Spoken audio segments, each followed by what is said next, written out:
Hi, welcome to Story Time with Gigi.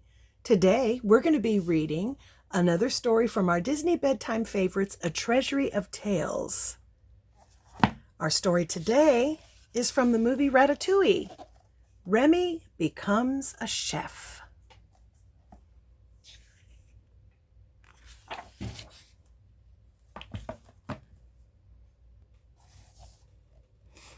Deep in the French countryside lived a rat named Remy. He wasn't like the other rats. He hated eating garbage. He liked to eat fancy food like cheese and mushrooms instead. Remy enjoyed sneaking into the kitchen of the cottage where the rats lived. There he would watch a chef named Gusteau on TV. Gusteau liked to say that anyone could cook, so Remy decided to learn how. He even read Gusteau's cookbook. One day Remy was in the kitchen looking for a spice for a dish he was making. The old woman who lived in the cottage had fallen asleep, but the TV was on. A reporter was saying that Gusteau had died. Remy was so shocked that he didn't realize the old woman had woken up.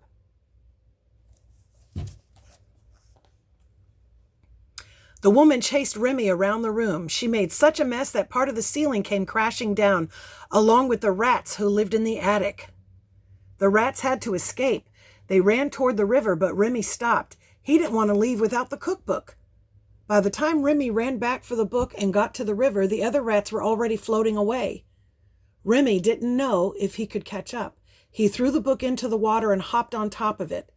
"Come on, son," called Django, Remy's father. "You can make it." And there's Remy with the book. Okay.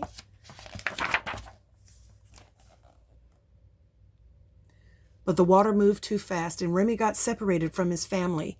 He went over a waterfall, and when he landed, he found himself in a sewer. He was all alone, and he'd lost everything, except the cookbook. He pulled it out of the water and opened the pages to dry it out. All of a sudden, a picture of Gusteau seemed to come to life. "Go up and look around," he suggested. So Remy did.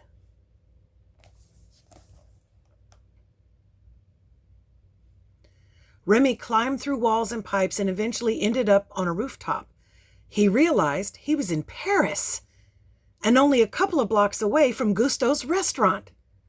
Gusteau appeared again, and he and Remy peered down into the restaurant from a skylight. Remy was thrilled to see a real restaurant kitchen. Then he saw a garbage boy named Linguini knock over a pot of soup. The boy added ingredients so that no one would notice, but he didn't know what he was doing. "He's ruining the soup," Remy cried. Just then the skylight window opened and he fell through down into the kitchen. Let's see, there's Gusteau. There's Remy. Where's Linguini? I don't see him. Okay. Remy scrambled around trying to escape. On the way to an open window, he passed the soup. It smelled disgusting. "What are you waiting for?" Gusteau asked Remy. "You know how to fix it." Remy realized that Gusteau was right. He grabbed some spices, climbed up to the brim of the pot, and began to cook. When he turned around, the garbage boy was staring at him. Remy began to run away, but the boy trapped him underneath a colander. Skinner, the head chef, had just appeared. "How dare you cook in my kitchen?" he thundered at the boy. While the chef yelled, a waiter took a bowl of soup into the dining room. When he returned, he had good news. A critic had tasted the soup and loved it. Remy was thrilled, but he had to get out of there. He moved toward the window, but the chef saw him. He ordered Linguini to get rid of the rat.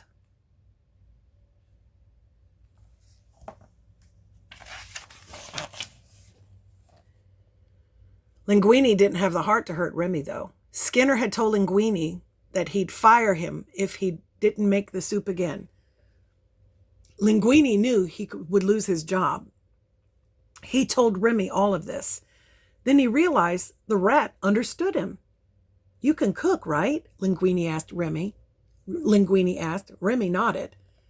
Linguini asked Remy to help him. Remy realized Linguini needed him. Together they came up with a system. Remy pulled Linguini's hair to tell him what to do. At the restaurant, Remy hid under Linguini's chef hat so no one would find out about him. They were a great cooking team, and the customers loved everything Remy and Linguini made. Of course, they didn't realize it was made by a rat. One night, outside the restaurant, Remy ran into his brother, Emile. Remy was thrilled. He hadn't thought he'd ever see his family again. Emile brought him to the sewer where their dad and the other rats had made their home. All of the rats were excited to see Remy and threw him a party. As much as Remy loved his family and friends, he also loved being a chef. His father tried to explain that humans were dangerous and that they would always see him as a rat, but Remy thought he could change things. After all, he and Linguini were good friends. He decided to go back to the restaurant.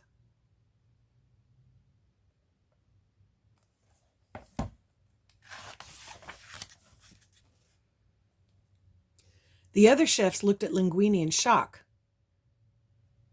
Then Remy... Did I miss a page? Oh, I did. Sorry.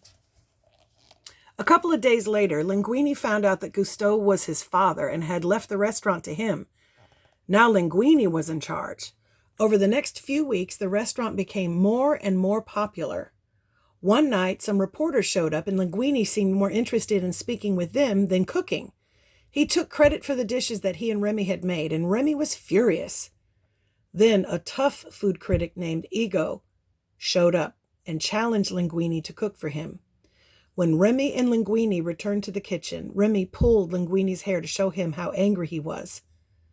Linguini took Remy to the alley and yelled at him, "You take a break, little chef. I'm not your puppet." Then he went inside.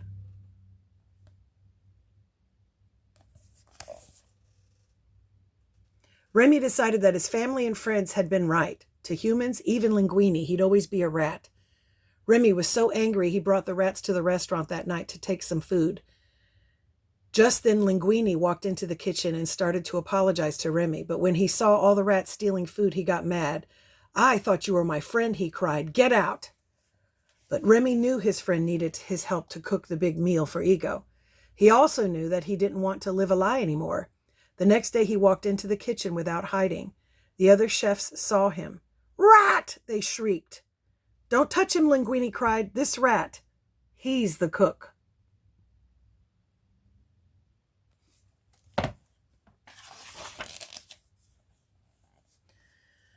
Now we're on the right page. The other chefs looked at Linguini in shock. Then Remy hopped onto Linguini's head and began tugging his hair to show the other chefs how he got Linguini to chop and stir. The chefs were shocked and disgusted. None of them wanted to work with a rat. They all quit.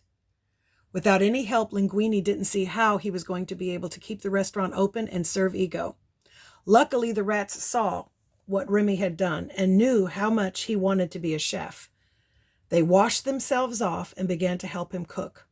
"I'm proud of you," Django told his son. There's his dad. Okay.